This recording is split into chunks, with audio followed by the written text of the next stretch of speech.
Guys welcome back to YouTube channel. This is Srijan Mishra. So guys आज को सूर्यकांत त्रिपाठी निराला जी द्वारा रचित एक कविता है, वह तोड़ती पत्थर, को एकदम अच्छे से बताओ। तो बिना देरी के हम अपना वीडियो स्टार्ट करते हैं। वह तोड़ती पत्थर देखा मैंने उसे इलाहाबाद के पत्थर पर, वह तोड़ती पत्थर।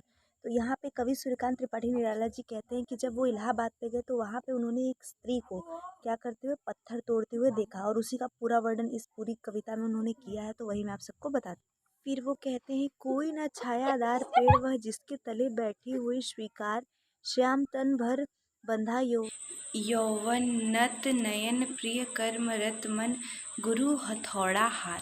तो वही कहते हैं कि जहाँ पर वो पत्थर स्त्री तोड़ रही थी ना, तो वहाँ कोई छादार वृक्ष था, पेड़ वह जिसके तले बैठी हुई स्वीकार, और जिस पेड़ के तले वह बैठी थी वह पेड़ भी क्या था, एकदम सूख गया था। ठीक है। फिर श्याम तन भर बंधा यौवन, उसका पूरा शरीर गर्मी की वजह से क्या हो गया था, सांवला पड़ गया था।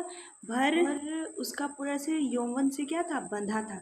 नत नयन मतलब नत मतलब नीचे, उसने अपने नयन नीचे किए थे लज्जावश।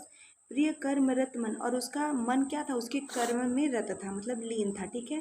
गुरु हथौड़ा हाथ, और उसका हाथ क्या था, गुरु हथौड़ा मतलब गुरु मतलब बड़ा होता है। ठीक है। तो बड़े हथौड़े से बार बार उस पत्थर पर प्रहार करती, बार बार प्रहार।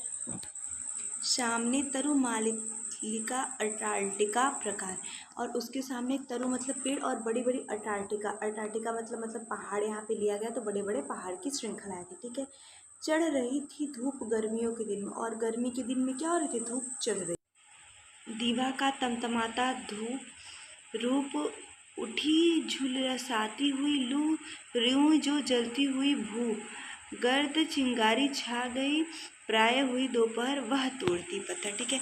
फिर कहता है दीवा का तमतमाता धूप, मतलब दिन में वो तमतमाता दीवा, यहाँ दोपहर को कहा गया कि दोपहर का तमतमाता धूप, उठी झुलसाती हुई लू, और झुलसाती हुई लू ऐसी लू जो चलने से क्या होती, जैसे आग बहे सामने से, वैसा हो रहा है। ठीक है।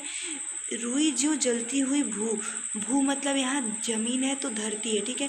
तो ये धरती क्या है, रुई के समान, जैसे रुई जलती है वैसे धरती क्या हो रही है, रुई के समान जल रही है। गर्द चिंगरी चिनगी छा गई, और उस क्या हुआ, एकदम चिंगारी की तरह, मतलब एकदम आग की तरह पूरा धूप क्या है, उसके ऊपर अगल बगल जितने जो कुछ भी है सब छा गए हैं।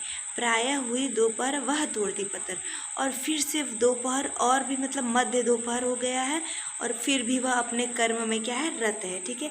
अपने मन से वह अपना पत्थर तोड़ रही है।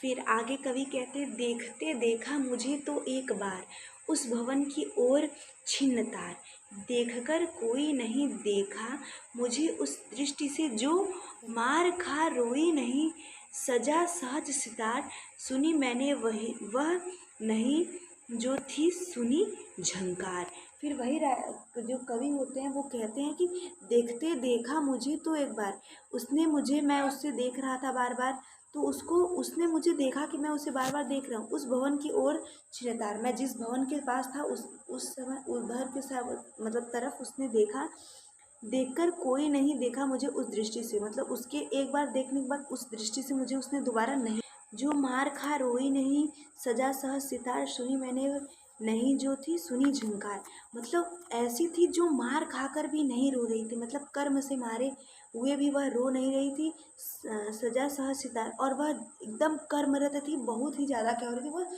सुशोभित हो रही थी। सुनी मैंने वह नहीं, जो सुनी थी झंकार, और उसके तोड़ने की वह झंकार मैंने कभी पहले ऐसी झंकारी और दृढ़ संकल्प स्त्री नहीं। एक क्षण के बाद काफ़ी सुधर, एक क्षण के बाद उसके होठ क्या हुए, कांपने लगे, झुलक माथे से गिरी शिखर, उसके माथे से पसीने गिरने लगे, लीन होते कर्म में फिर जो कहाँ वह तोड़ती पत्थर, और कुछ समय आराम के बाद फिर से वह पत्थर तोड़